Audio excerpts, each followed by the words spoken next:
Good day and happiness life mga ka-life change. Welcome muli sa ating tinatawag na wais na OFW dapat magnegosyo. So kung kayo ay mga OFW, alam ko na gustong-gusto nyo mag-start ng negosyo. Pero papaano nga ba mag-start or magsimula? Una po, kailangan meron kayong skill or knowledge sa business na papasukan ninyo. Yung talagang alam ninyo.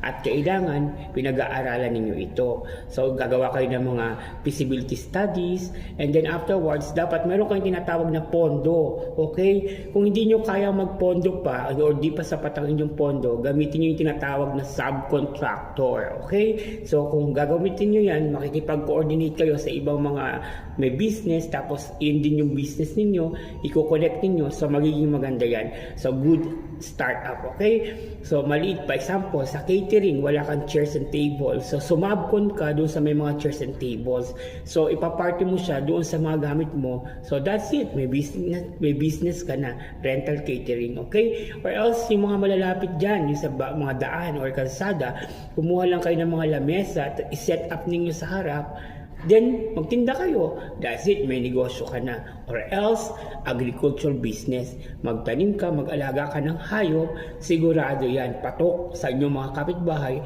at meron ka pang sustainability sa iyong tahanan. So ano pang sinisimulan mo? Wais na OFW, magnegosyo tayo. God bless from Life Change.